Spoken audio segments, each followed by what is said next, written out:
Hello, everyone, and welcome back to another episode of Our Home Ground, the first episode of 2026. I am so happy to be here and continue this pod into the new year. When I reflected on some of the things that brought me joy and things that I wanted to bring into the new year, this podcast was certainly one of those things. And so I'm just happy to be back. It's taken me a moment. It's been a minute since I recorded an episode, and you'll notice, maybe you won't notice, some of you may notice that I'm not releasing this on my normal Wednesday at 10 a.m. my time sort of schedule. I was hopeful to get it out on Wednesday. It's Friday. I'm just now recording it. So clearly I didn't get there. Getting back in the swing of like work and all the things after the winter holiday period has been a struggle. And I'm sure many of you can relate. So, anyways, I am here. I'm recording today, Friday, the 9th of January. So it's been a really long time since I recorded, but I'm just so happy to be back. I essentially get to just like yap about whatever I want and things that I really like. And so, what's not to love? And I just love that some of you are here listening regularly. Like, that blows my mind. There aren't that many of you yet, but that's actually not what this is about. I just am having fun. So, we're going with it. Anyways, in terms of this episode, sort of what you can expect, I am going to hold off or try my best to hold off from talking about any of the transfers. It's only the 9th of January. The window's only been open, at least for the WSL, for like 7 days or something. I think it officially opened on the 2nd. And there have already been so many moves, and so many of them are so exciting. I'm going to do at least one episode on that as we go forward. I haven't decided if I'm going to do like a midpoint check-in and then at the end of the month, or like what I'm going to do, because like United had some big signings really early on, potentially before the window is open. That was confusing to me. That will potentially already be playing in games and stuff in January, so maybe I will need to talk about them. I haven't figured out how I'm going to approach that. That is on the docket of things to do for the next episode so we can figure out what the heck is going on here. Anyways, that's not what we're talking about today.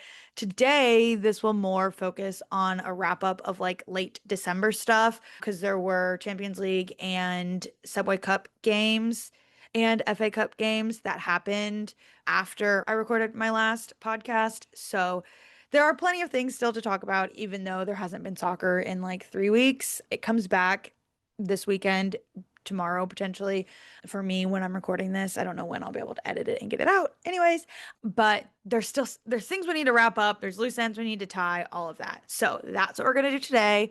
That's what you can expect. And then I'll have a couple of other random things that I want to talk about at the end because a girl can talk about whatever she wants. That's the joy here.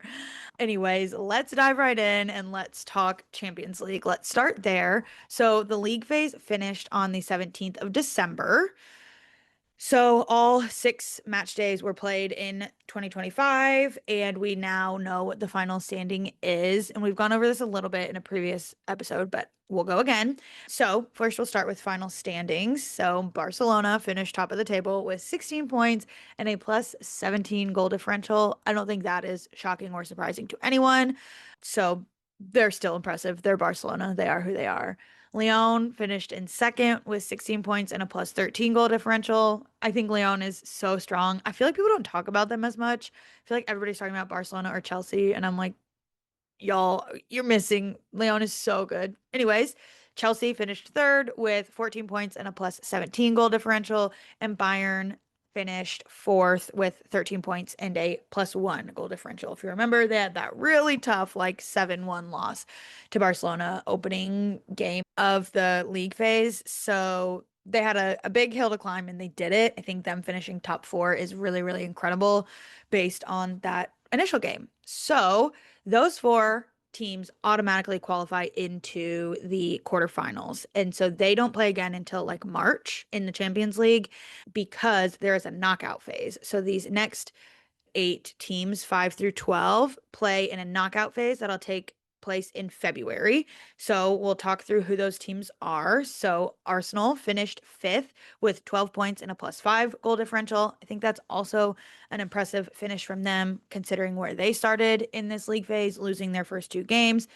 I will say that I did point out even earlier on when we were talking about this that they played the 2 strongest teams first. And yeah, it's not great that they didn't win either of those games, but I think it put them down really far in the table, or maybe they played them in their first three games. Anyways, whatever it was, they played them early. So it looked like they were really low in the table, but they hadn't played the like less strong teams or the group B and C teams until later on in the competition. Anyways, big Arsenal gal, happy that they finished fifth. There was like a super off chance that they could have finished fourth. Obviously, they didn't. So they're in the knockout phase. Man United finished sixth with 12 points and a -2 goal differential. They had a hot start and then it cooled a little as things went. But like I alluded to, they've already had some big signings. So interesting to see what happens there. Seventh is Real Madrid with 11 points and a +6 goal differential. Eighth is Juventus with 10 points and a +5 goal differential. Wolfsburg in ninth with 9 points and a +3 goal differential. Paris FC with 8 points and a -3 goal differential in 10th. In 11th, Atletico Madrid with 7 points and a +4 goal differential. And then in 12th, OH Leuven with 6 points and a -5 goal differential. I think they super outperformed what people were expecting for them like before the season started. And I think that's awesome. I'm so, so excited for them. They're a fun team to watch. And so I've really enjoyed the fact that they've found some success and seem to be having a lot of fun while they do it, which is the whole point. So they'll be playing in the knockout phase. We'll talk about that in just a minute. I want to finish running through the league table. So the last six teams are just automatically eliminated. So that is in 13th Valerenga with 4 points, in 14th Roma with 4 points, in 15th Twente with 3 points, in 16th Benfica with 2 points, 17th PSG with 2 points, and in 18th St. Polten with only 1 point.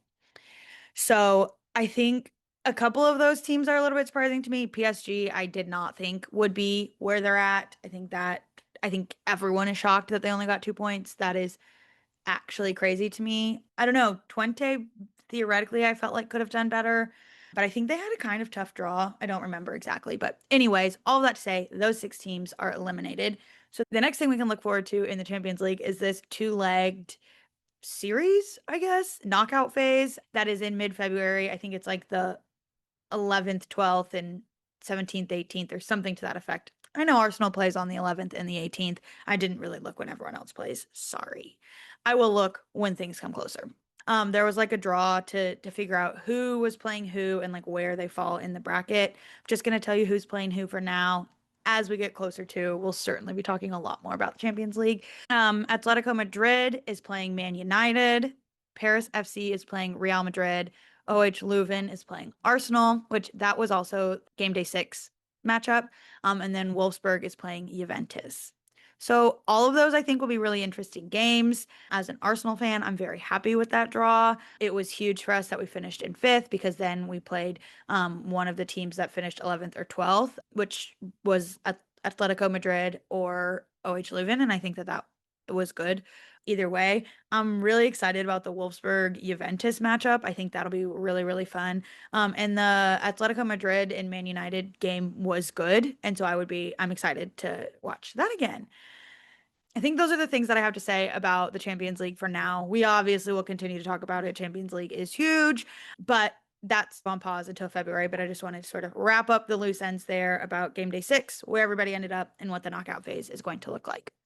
So, moving on from Champions League, we can look at the Women's FA Cup, which is, if you're unfamiliar with it, I don't even really know how to describe it. It's a tournament in England that includes every tier of English football. So it like starts early on in the season in like September-ish, and it starts with these like really lower league teams, and they like keep progressing, and then in each round, like a new league is brought in. The fourth round there's like fourth round play. There's all these rounds that happen. If you want to go look at all of that, it's really fascinating.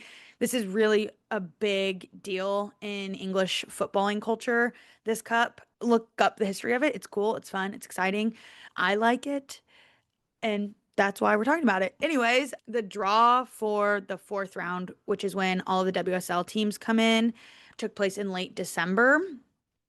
So we now know what's going on. I'm not going to belabor the point and say like every single game because I think there are still 32 teams in, which is 16 games, and that will just sound like a very, very long list and won't be entertaining. But I'll just pull out a couple of ones that I noticed that I wanted to highlight. West Ham drew Newcastle. Newcastle is like fourth, I think, right now in the Christmas break. They ended the first half of the season in fourth in the WSL 2, but they gave Man City a run for their money in their Subway Cup, which we'll talk about in a minute, group stage game. They tied them 3-3. They were down 3-1 and then like scored two goals very quickly at the end of the game, went to penalties, and it ended up they had to go to like the seventh penalty taker on each team. So I, Jordan Nobbs plays for Newcastle. Like they have some really good talent. So I actually think that could be a really interesting game. And I'll have my eye on that one. Chelsea drew Crystal Palace, which they are sitting, I think, fifth in the WSL 2, but last year were in the WSL 1. So just something to keep an eye on, just depending on how everybody shows up that day. I also do think that these like lower league teams playing the big names from the WSL, they've got nothing to lose, so they can come out and just like play free because they're not expected to win. There's no pressure. Whereas there will be a lot of pressure on Chelsea to win. Like it would be shocking if Chelsea lost to Crystal Palace. But things happen. And so I'm excited to see what happens. We'll get to this in a minute, but Crystal Palace played Arsenal in the Subway Cup, and they were a team who looked like they had nothing to lose. And those teams can be really dangerous. So, anyways, all of that aside, Tottenham will be playing Leicester City, which that's just interesting that two WSL sides drew each other. And then again, two more WSL sides drew each other in Arsenal drawing Aston Villa. And these games will be played the weekend of Thursday, January 15th through the 18th, Sunday the 18th. Very exciting news for me is that I'll be at the Arsenal game. I'm actually going to London for 10 days. I leave a week from today. Maybe I'm not supposed to say these things on the internet. I don't think anybody's like following me that closely. But anyways, so I am going to London and I'm going to get to go to multiple of the Arsenal games and I'm so excited about it.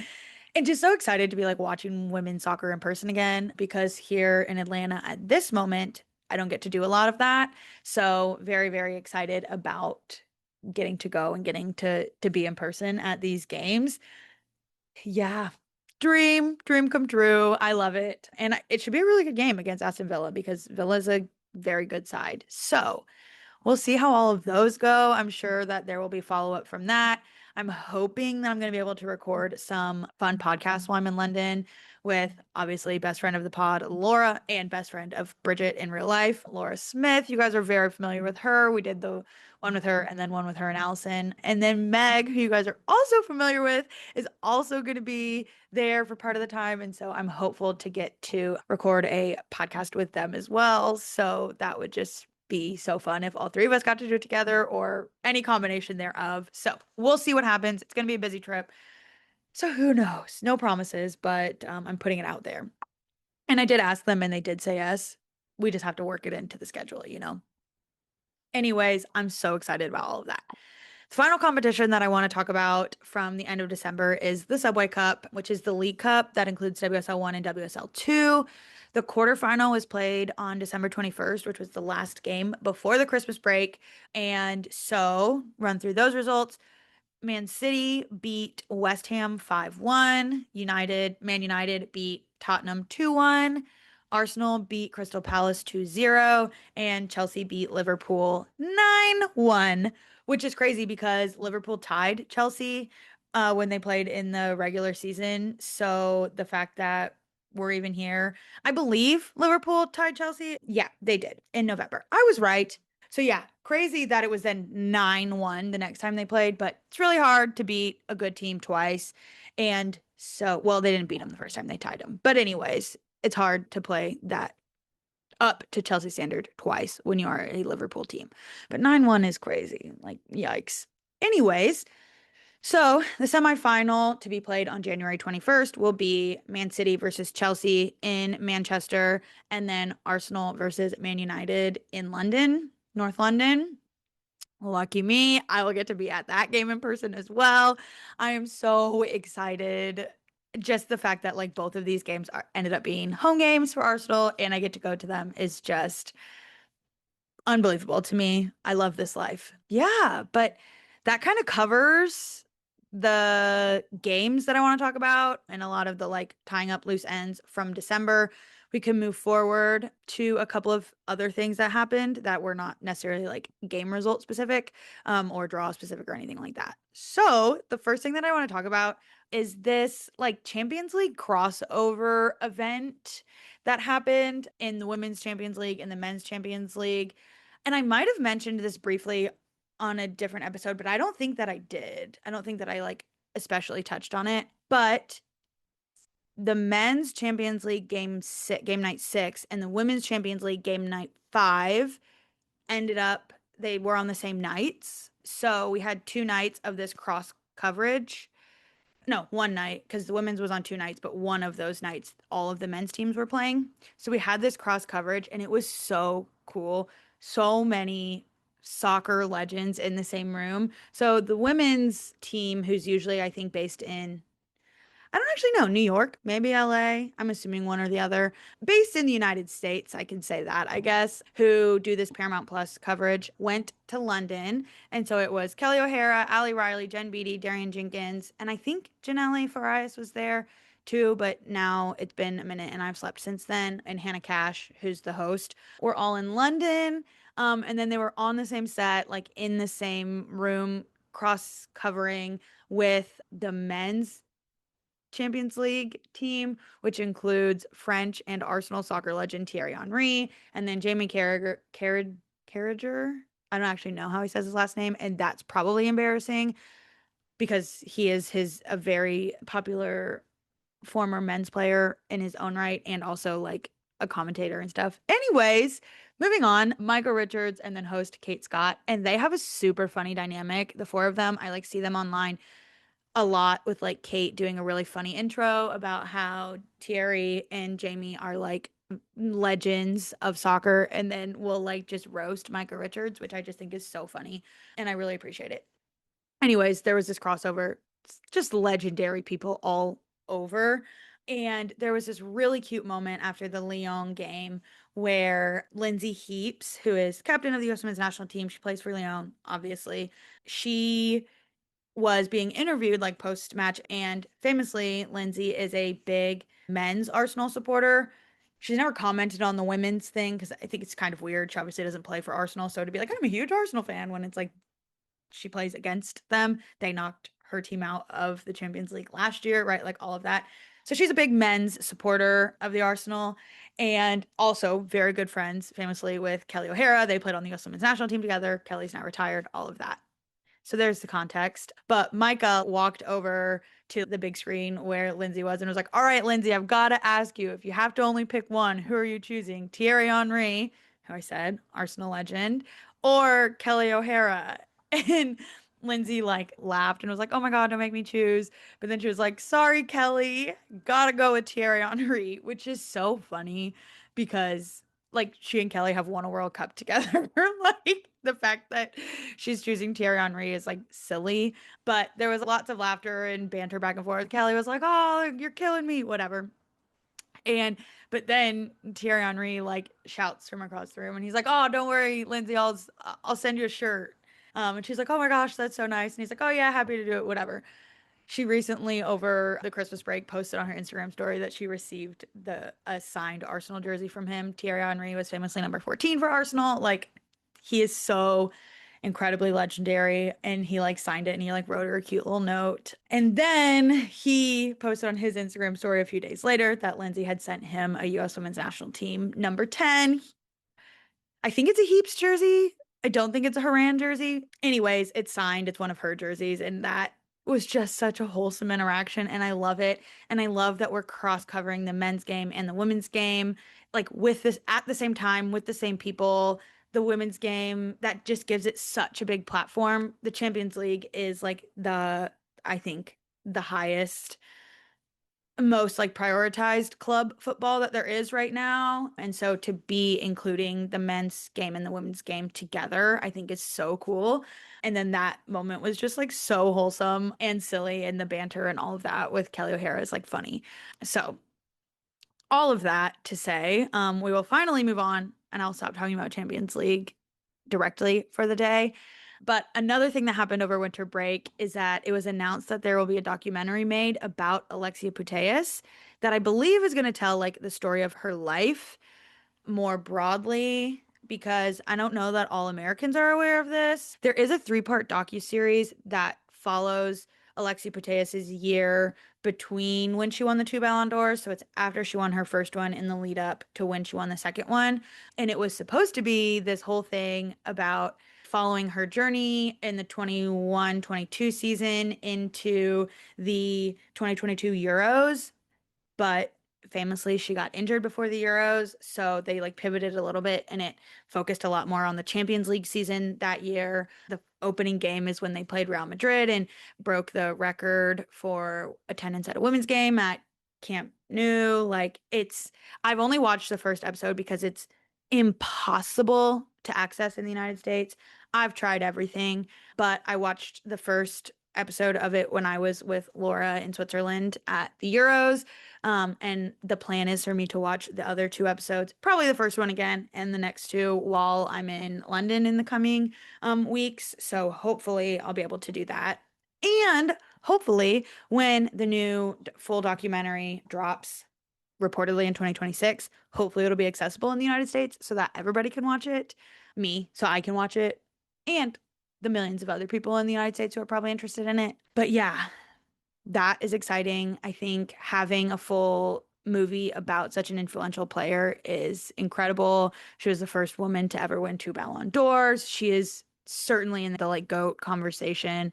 Yeah, she's lovely. So there's that. And then finally, the last thing that I want to mention is that today, January 9th, 2026, Friday, January 9th, 2026, Arsenal has announced that they are releasing a documentary about their Champions League 24-25 journey and win. And they're calling it Only in the Land, which if you're an Arsenal supporter, you get it. Or if you're somebody who hates Arsenal, you probably get it too because it's a like a chant that they sing at the games frequently because Arsenal Women's is the only English team to have ever won the Champions League, and they've done it twice. Once in an earlier iteration in 2007 of the Champions League, and then famously in 2025. I cannot wait. They released the trailer for it today. The fans have been begging for a documentary, and I think a lot of us kind of gave up and thought that we were never going to get one because it was like in May 2025 that they won, and it was like, all right, like it's the end of the year. We didn't get a documentary. What a wasted opportunity. And then today they do this like casual walking out to training as the like question of the day announcement. And they're like, if we made a documentary about the Champions League, when do you think we should release it? And that's really funny. You should go watch it on their Instagram because clearly someone was holding a sign that said like say next week because they're releasing it next week. And some of the girls got it and some of the girls didn't. And there's like a funny interaction with Leah Williamson and Leia Codina that was just like silly.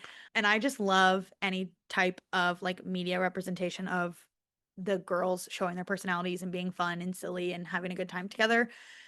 So, yeah, wow. And they announced, was it this morning? Have they had all these announcements today? This is like technically, maybe I should wait for the transfer situation to talk about this, but they announced today that they have signed Renee Slagers through 2029. So a 3-year, I guess maybe it's a 4-year if it's through 29, whatever. On a long-term contract, she was just on a 1-year contract. And so they have decided to keep her, which I think is a great decision, even though there have been a few stumblings in the fall, in the early part of the season, and the middle part of the first part of the season. There have been a lot of things I think going on behind the scene that we are not aware of. Like we recently also found out that all three goalies were injured at the same time. So that was really good. But yeah, anyways, we don't need to get in all the transfer talk right now. But what a big day to be an Arsenal fan. I cannot wait for the documentary to come out. I'm going to watch it with Laura and Meg in London. We have a lot of things planned. So yeah, it's just, I'm happy to be back. I'm happy to be back recording podcasts, talking about soccer. It's fun. I really enjoy it. Even if nobody's listening, it gives me an outlet to like talk about it and feel, I guess I feel like it matters. It matters whether or not I'm talking about it. Anyways, you guys get the point. I'm happy to be here. Thanks for listening if you've made it this far. If I missed anything that you really want me to talk about, or if there's any like specific transfer that you think I might not have on my radar that you want me to talk about, please let me know. Very much open to feedback, comments, questions, concerns, all of that. So with that, I think I'm going to call it a day and I will hopefully be back on Wednesday. Maybe we'll get like two episodes pretty close together and maybe I'll do a check-in on the transfer situation next week.